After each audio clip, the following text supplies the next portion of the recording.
ஜோதிட சத்குருஜி மெஹரு சேனலை சப்ஸ்கிரைப் செஞ்சவங்க சேனலில் ரெகுலர் அப்டேட்ஸ்களை உடனே பெற உடனே இந்த பெல் சிம்பலை கிளிக் பண்ணுங்க.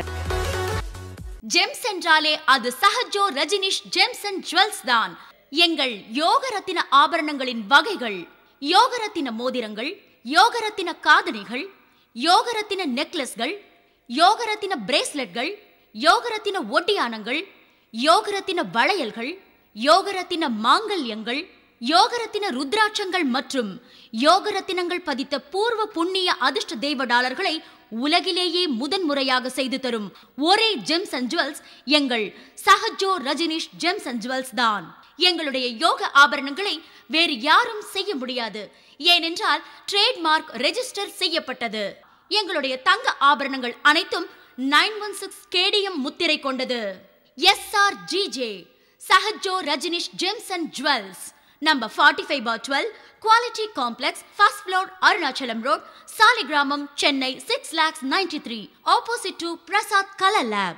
Phone 04423760774 and 04423760772. Mobile 9840957612, 9952959962 and 99629400066.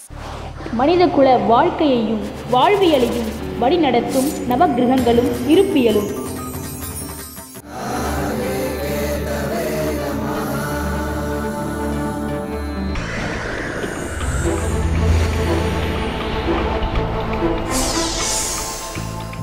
பிரபஞ்ச ரகசியம் உன்னையே நீ அறிவாய் உனது ஜாதகத்தின் வாயிலாக.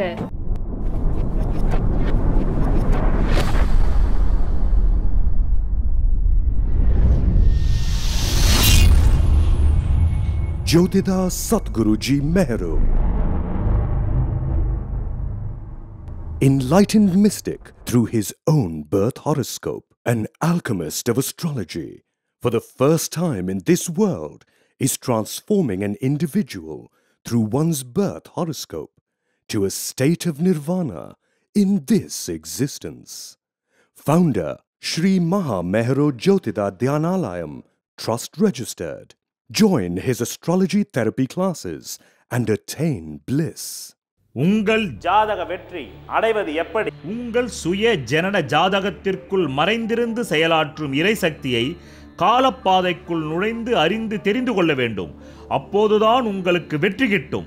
இது எப்படி என்றால், உங்கள் பசிக்கு வேறொருவர் உணவருந்தினால் உங்கள் பசி தீராது என்பதைப் போல உங்கள் ஆன்மீக இறையொருள் பசியானாலும் சரி, உங்கள் வாழ்க்கைக்கு தேவையான பொருளாதார பசியானாலும் சரி, நீங்களே தேடி கண்டடைய வேண்டி உள்ளது.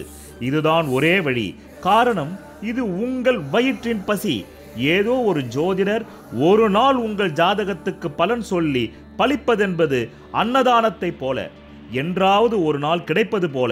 ஆனால் உங்கள் வாழ்நாள் முழுமைக்குமான பசிக்கும் சரி, உங்கள் எதிர்கால ஆசைகள் தொடர்பான பசி நிறைவேறுமா நிறைவேறாதா என்பதற்கு நீங்களே உங்கள் ஜனன ஜாதகத்தின் மூலம் அறிந்து புரிந்து செயலாற்றி வெற்றி பெற வேண்டும். அதற்கு நான் உங்களுக்கு ஒரு விளக்காக துணை புரிவேன், காலப்பாதை வாயிலாக என்றென்றும். உங்கள் வாழ்க்கையில் விடை காண முடியாத கேள்விகளுக்கு விடை சொல்ல வருகிறார் The one and only hat-trick success astrologer in India. ஜோதிட சத்குருஜி மெஹரு தன் சுய ஜாதகத்தின் மூலம் விழிப்புணர்வு பெற்ற ஒரு மறைபொருள் ஞானி. நீ யார் என்பதை அறிந்து கொள்ளவும், உனது கடந்த கால தவறுகளை நிகழ்காலத்தில் திருத்திக் கொண்டு எதிர்காலத்தில் உனது ஜாதக யோகங்களை கை நழுவ விடாமல் வெற்றி பெறுவதற்கு உதவும் ஒரு வாயில் கதவுதான் காலத்தை குறிகாட்டும் காலப்பாதை. காணத் தவறாதீர்கள். பிரதி வெள்ளிக்கிழமையும் காலப்பாதை. ஆரம்பமும் இல்லாமல் முடிவும் இல்லாமல் இயங்கிக் கொண்டே இருக்கும் கடவுள் போல. ஜோதிட சத்குருஜி மெஹரு சேனலில் தற்போதைய 21ஆம் நூற்றாண்டில் நவீன நாகரிக காலத்திற்கேற்ற வகையில் ஜோதிடம் எப்படி செயல்படுகிறது என்ற நடைமுறை சத்தியத்தை உங்களுக்கு புரியும் வகையில் பறைசாற்றிக் கொண்டிருக்கும் ஒரே ஜோதிட சேனல் தான் உங்கள் ஜோதிட சத்குருஜி மெஹரு சேனல் ஆகும்.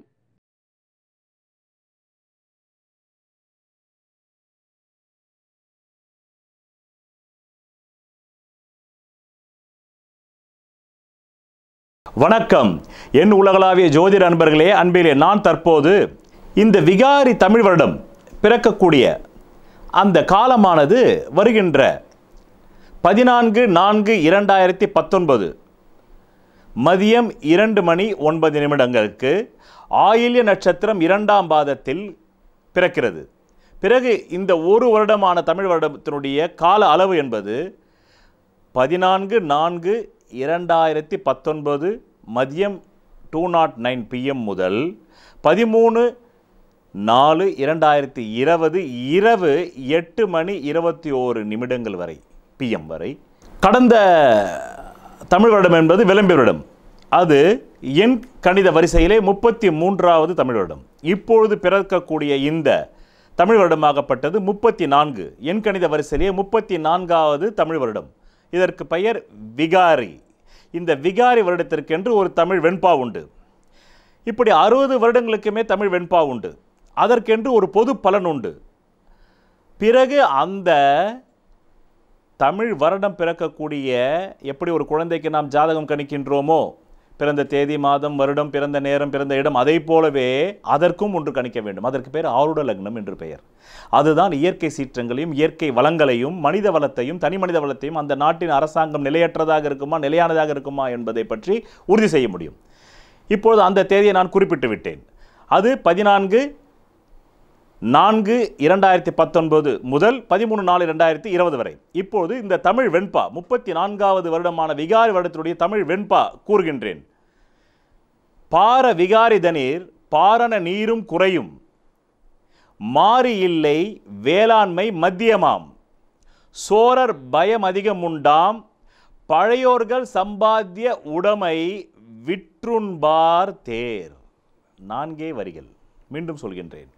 பார விகாரிதனீர் அப்படி என்றால் இந்த பாரினிலே விகாரி வருடத்தினுடைய பலன் என்னவென்றால், பார விகாரிதனில் பாரண நீரும் குறையும்.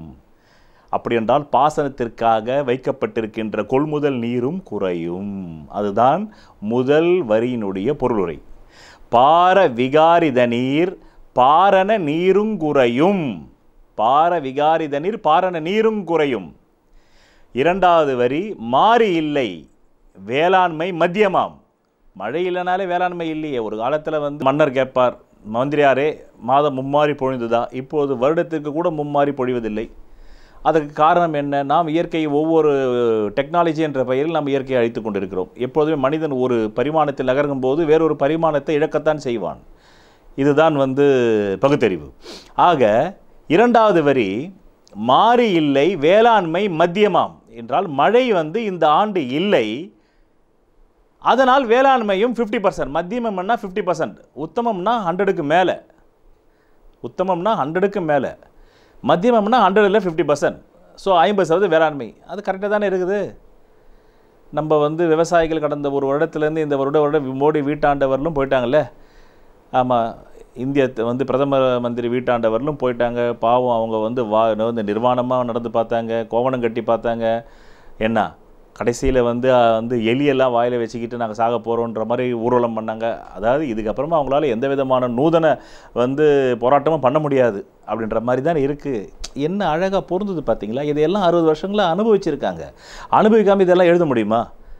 இதே சைக்கிளிங் 34 வருஷம் வரும்போது இப்படி வரும். இதுதான் விஷயம். இயற்கையை கொஞ்சம் கற்றுக்கொள்ள வேண்டும். எப்படி நீங்கள் காதலிக்கும் போது ஒரு பெண்ணுக்காக எப்படி ஏங்குறீங்க? பஸ் ஸ்டாண்டில் 1 மணி நேரம் நிற்கிறீங்க, 2 மணி நேரம் நிற்கிறீங்க, 4 மணி நேரம் நிற்கிறீங்க. அந்த பொண்ணு காலேஜ் டைம் 3:30 மணினா நீங்கள் காலேஜுக்கே போயிருக்க மாட்டீங்க. ஆனால் 3:30 மணினா 3 மணிக்கே போய் நிற்கிறீங்க, போர்டர்லாம் போட்டுக்கிட்டு. அப்போ தானே சரி பரவாயில்ல நமக்காக இவன் இவ்வளோ ஏங்குறானேன்னு சொல்லிட்டு அந்த பொண்ணு லவ் பண்ணுறான். அதே மாதிரி தான் இயற்கையும். அப்படி கொஞ்சினார்கள் நமது பூர்வர்களும் முனிப்புங்கவர்களும் ரிஷிகளும் சித்தர்களும். அப்படி கொஞ்சியதின் பயனாக அந்த இயற்கை தன்னை அவிழ்த்து காட்டியது தான் இந்த தமிழ் வருடத்தினுடைய 60 வருட பலன்கள் மட்டுமல்ல, ஜோதிடத்தில் புதைந்திருக்கக்கூடிய அனைத்து உண்மைகளும், மெய்ஞானத்தில் புதைந்திருக்கக்கூடிய அனைத்து உண்மைகளும்.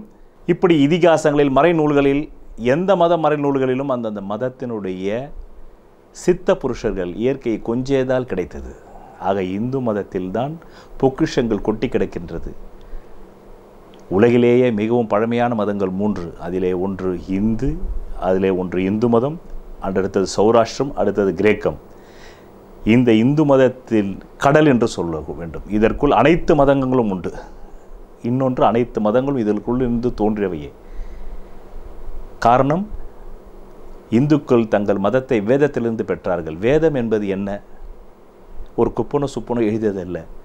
ஒவ்வொரு நாகரிக காலத்திலும் இயற்கையின் விதிகளை அறிந்து உணர்ந்து தெளிந்து எழுதி வைக்கப்பட்டதுடைய பெட்டகம். மீண்டும் உலகம் பிரளயம் வந்தால் மீண்டும் ஒரு கும்பல் வந்து வாழும் அல்லவா? அப்படி உருவாக்கப்பட்டது தான் வேதமே தவிர ஒரு தனிப்பட்ட ஒரு மனிதன் எழுதியதில்லை. ஒரு பெரும் மக்கள் இயக்கம் இயற்கையின் விதிகளை எழுதியதற்கு பேர் வேதம். அதிலிருந்து பெற்றது தான் இந்து. ஆக இரண்டாவது வரி, பார விகாரிதனிர் பாரண நீரும் குறையும். இதனுடைய முதல் இந்த வெண்பானுடைய முதல் வரிக்கான பொருளை சொல்லிவிட்டேன். அதாவது பாரினிலே விகாரி வருடத்திலே பாசனத்திற்கு நீர் குறையும். இரண்டாவது வரி, மாறி இல்லை வேளாண்மை மத்தியமாம். ஸோ மழை கிடையாது, அதனால் உங்களுக்கு வேளாண்மை 50% தான். மூன்றாவது, சோரம் அதிகமுண்டாம். சோரம் அதிகமுண்டாம், பழையோர்கள் சம்பாத்தியத்தை விற்றுண்பார் தேர். முதல் வரி, பார விகாரிதனீர் பாரண நீரும் குறையும். இரண்டாவது வரி, மாறி இல்லை வேளாண்மை மத்தியமாம், சோரர் பயம் அதிகமுண்டாம், பழையோர்கள் சம்பாத்திய உடைமை விற்றுண்பார் தேர். அப்படின்னா என்ன அர்த்தம்னா, இந்த விகாரி வருஷத்தில் பாசனத்துக்கு நீர் கம்மி, மழை கிடையாது. அந்த மழை இல்லாதனால வேளாண்மை 50% தான் இந்த இந்திய திருநாட்டுக்கு கிடைக்கும், தமிழ்நாட்டுக்கு கிடைக்கும். பிறகு சோரர் பயம் அதிகம் உண்டாம். சோரம்னா என்ன? தூய தமிழில் சோரம் பொருளாதாரம் எடுத்து பார்க்கணும். சோரம்னா என்ன? ஆண் பெண் பிறன் மனை விழுதல், கள்ளக்காதல். அதுதான் இன்றைக்கி டெய்லி வந்துக்கிட்டு இருக்குது. நல்ல காதல் வருதோ இல்லையோ, கள்ளக்காதல் வந்துக்கிட்டே இருக்குது, கள்ளக்கடத்தல் மாதிரி. அதனால் சோரர் பயம் அதிகம். திருடர்னு கூட எடுத்துக்கலாம். திருடனும் சோரம் தானே. நம்ம வீட்டுக்குள்ளே அவன் எடுக்கிறான்ல, அதையும் எடுத்துக்கலாம், கள்ளக்காதலையும் எடுத்துக்கலாம். இது சோரர் பயம் அதிகம் உண்டாம்னாக்கா பெண்களும் சரி ஆண்களும் சரி அதிகமாக சோரம் போகிறதுக்கு வாய்ப்பு உண்டு. அதே போல் திருடன் உள்ளே வரத்துக்கு வாய்ப்பு உண்டு. திருடன் உள்ளே வந்தாலே 6ஆம் பாவம் வந்துடுது. அப்போ 6ஆம் பாவத்துடைய அனைத்து காரகத்துவமும் உள்ளே வந்துடுது. ருணம், ரோகம், சத்ருனா, கடன், வழக்கு, வம்பு, தும்பு, கோர்ட்டு, நாட்டு கச்சேரி, இப்படி எல்லாமே இந்த விகாரி வருஷத்தில் அதிகமாக இருக்கும். அதுதான் சோரர் பயம் அதிகம் உண்டாம்.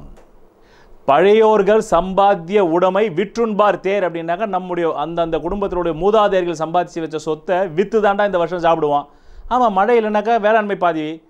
மழை தானேங்க எல்லாமே. நீ குளிச்சுட்டு தானே வெளியில் போக முடியும். மழை என்பது என்ன? மழைக்கு அதிபதி யார்? சுக்கிரன். அந்த சுக்கிரன் மகாலட்சுமிக்கு அதிபதி. மகாலட்சுமினாலே உங்கள் மனசில் என்ன வரும்? அப்படியே காசு கொட்டுற மாதிரி தானே. படமே அப்படி தானே வச்சு கும்பிட்றோம் நம்ம இந்துக்கள்.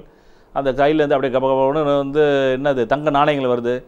அப்போ தண்ணி இருந்தால் தான் நீங்கள் சுத்தம் சுகாரமாக நம்ம உடம்புல பேட் ஸ்மெல் இல்லாமல் வெளியிலே போக முடியும். அதுதானே முதல் செல்வம், உடல் தூய்மை. அந்த உடலை நீங்கள் நல்லா குளிச்சுட்டு வெளியே போனால் தான் போய் சம்பாரிச்சிட்டு 1 லட்சமோ 2 லட்சமோ அவன் வசதிக்கு ஏற்ற மாதிரி, இல்லை 1000மோ, சில பேர் 100 ரூபாய் சம்பாதிப்பாங்க ஒரு நாளைக்கு. வியாபாரிகள் சில பேர் ஒரு நாளைக்கு 1 லட்சமாக சம்பாதிக்கிறவங்க இருக்காங்க. அது கொண்டாட முடியும். அதைத்தான் இங்கே அவன் சொல்கிறான். பார விகாரிதனிர் பாரண நீரும் குறையும், மாறி இல்லை வேளாண்மை மத்தியமாம், சோரர் பயம் அதிகம் உண்டாம், பழையோர்கள் சம்பாத்திய உடைமை விற்றுண்பார் தேர். அதனால் இந்த மழையும் இல்லாததுனால சோரர் பயம் என்றால் திருடர்கள் பயம்னு கூட வச்சுக்கணும். இதெல்லாம் இருக்கிறதுனால பழையோர்கள்னாக்க மூதாதிகள் சம்பாதிச்சு வச்ச சொத்தை விற்று சாப்பிடுவோம் அப்படின்றது தான் இந்த 34வது தமிழ் வருடமான விகாரி வருடத்திற்கான தமிழ் வெண்பா. இதற்கான அந்த வெண்பாவையும் சொல்லிட்டேன் நான். இப்போ இதுக்கான அந்த பொருளுரையும் சொல்லிட்டேன். சரிப்பா, இது மட்டும்தான் பிரதானமானதா? இது மட்டும்தான் நடக்க போதா இந்த ஆண்டு அப்படின்னா இல்லை. அப்புறம் எதுக்கு நம்ம ஆருட லக்னம்னு ஒன்று போடுறோம்? அந்த ஆருட லக்னம் தான் இந்த தமிழ் வருடமான விகாரி வருடம் பிறக்கும் அந்த தேதி, மாதம், வருடம், நேரம். அதுக்கு இப்போ வருவோம். அது என்ன சொல்லுதுன்னு பார்ப்போம். அதுதான் இறுதி முடிவை சொல்லும்.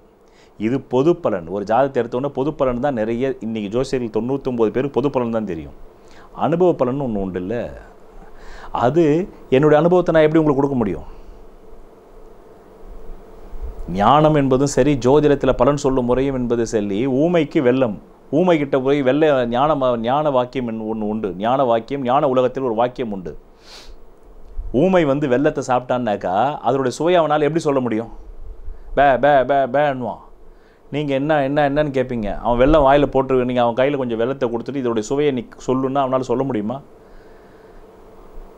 அதுக்கு அவன் என்ன பண்ணுவான், எடுத்து உங்ககிட்டையும் கையில் கொடுத்துட்டு பேன்னுவான், நீ தூக்கி வாயில் போட்டுக்கோ, அப்போ தானே உனக்கு தெரியணுவான். அதுதான் எந்த ஜோதிடத்தில் எதிர்காலத்தில் நடக்கக்கூடிய பலன்களையும் ஒரு ஞான விழிப்பு பெற்ற ஜோதிடனுக்கு தெரியும்.